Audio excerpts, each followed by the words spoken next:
Kepada lembaga Imam Mansur, utamanya kepada siswa dan lebih khusus lagi kepada Bapak Ibu Dewan Guru. Adapun tujuannya kemarin sudah saya sampaikan kepada Bapak Ibu Dewan Guru, Pak. Untuk mengingat waktu, langsung saja tujuan beliau ini apa dan bagaimana langsung disampaikan kepada beliau. Karena kemarin sudah saya sampaikan secara singkat, untuk lebih detailnya sekarang ini adalah tujuan bagaimana dan apa nanti yang Bapak Ibu kerjakan langsung akan disampaikan oleh Bapak Ibu sekarang kepada beliau waktu dan tempat di sana. Pendidikan Bahasa Indonesia Uniwara. Tahun lalu saya sudah sempat sowan ke Ibu Kepala Sekolah untuk mohon izin akan melaksanakan pengabdian masyarakat berupa pengembangan kegiatan berliterasi. Jadi sebenarnya kegiatan ini sudah dilakukan di Kebonsari itu sejak 2017. Jadi SD Kebonsari. Jadi pilot projectnya itu di SD Kebonsari 2017. Kemudian saat itu dikembangkan adanya sekolah berbudaya lisan, kemudian disingkat dengan SBL itu. Jadi program kami sekolah berbudaya lisan, target akhirnya adalah sekolah itu memiliki buku karyanya sendiri yang berisi cerita rakyat dari sekitar. Karena kami merasa bahwa cerita rakyat itu sangat penting dan perlu untuk dilestarikan, dan yang bisa melestarikan adalah sekolah. Karena sekolah itu juga tempatnya anak-anak datang ke sini dan cerita rakyat itu nantinya akan bisa diceritakan kepada anak-anak agar diingat oleh anak-anak. Bahkan dalam bayangan saya, semisal orang dari luar kota ingin tahu cerita rakyat di desa ini misalnya Belandongan, itu bisa langsung datang ke sekolah ini. Jadi tanya mulai dari guru Bakalan. Misal tanya ke Bakalan gitu, ingin tahu cerita rakyat di Bakalan gitu. Tanya mulai dari kepala sekolah sampai tukang kebun pun itu tahu ceritanya. Harapan saya sampai seperti itu. Jadi untuk melestarikan cerita rakyat di daerahnya masing-masing. Kemudian untuk di 2017 itu kegiatannya di SD Kebonsari, mulai dari anak-anak itu diajak untuk bercerita lisan, guru-gurunya bercerita lisan, sampai muncul ada buku ini. Jadi ini ada buku cerita rakyat yang mungkin beberapa sudah tahu kalau pas di perpustakaan kota gitu, ada ini buku ini sudah ditaruh di perpustakaan kota. Jadi isinya adalah buku cerita ulama Kota Pasuruan secara umum. Jadi tidak terpusat di SD Kebonsari aja, tapi ulama-ulama yang secara agak luas gitu ya di Kota Pasuruan gitu.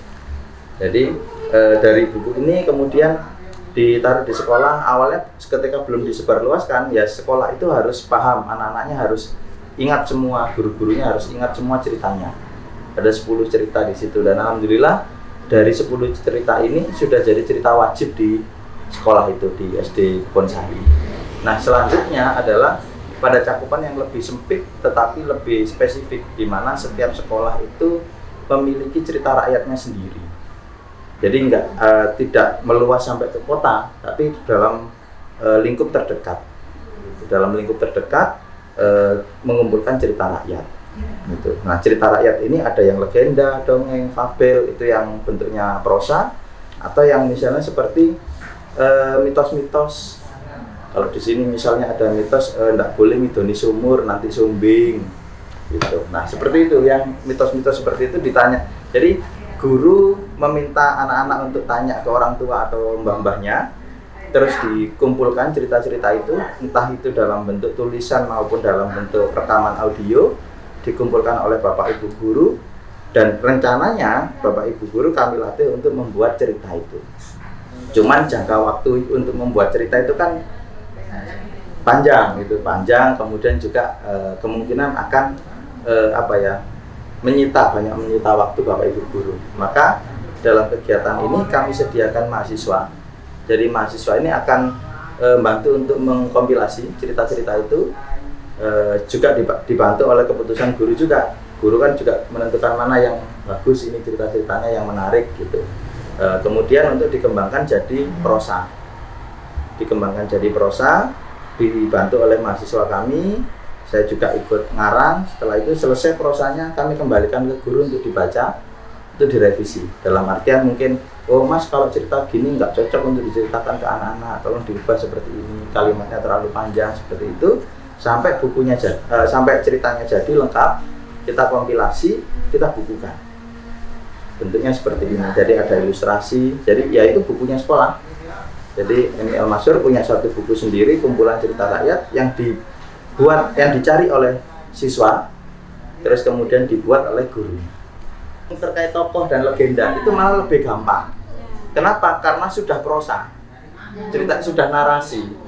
Meskipun narasinya singkat, tinggal nambahi dengan bumbu-bumbu deskripsi, dialog, monolog, itu lebih mudah daripada ketika cerita tentang nyapu ini tadi itu susah. Kita 2 hari mikir gimana caranya cerita nyapu dan jodoh bisa cocok untuk anak-anak, karena nggak dalam bentuk narasi, hanya larangan saja. Semisal tidak boleh naik ke towernya masjid, nanti gendeng atau muter-muter di tower gitu.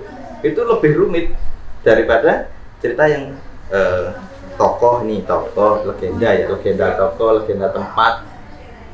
Jadi ada sumur itu dulu dibangun oleh bapak siapa, kemudian ada ular di dalam, itu lebih mudah untuk kita jadikan cerita. Apakah wajib untuk semua siswa mengumpulkan ceritanya? Yang pertama, yang kedua, kalau cerita tokoh gitu boleh? Sangat boleh. Pertanyaan pertama terkait apakah semuanya? Tentunya target kita adalah target sekolah, gitu ya. Jadi sekolah punya cerita rakyat yang juga tidak sembarangan diambil, gitu. Artinya harus dikaji dulu. Seperti cerita Kiai Sepuh Ngentong. Itu ada cerita tentang Kiai Sepuh yang menahan kereta itu biar mogok di Probolinggo karena kepingin naik kereta rombongan mau ke Surabaya. Nah, kemudian gerbong relnya itu diketuk-ketuk biar relnya mogok gitu. Nah, ini nggak saya ceritakan. Kenapa? Ini kan menunjukkan egosentris dari komunitas agama tertentu terhadap pemerintah.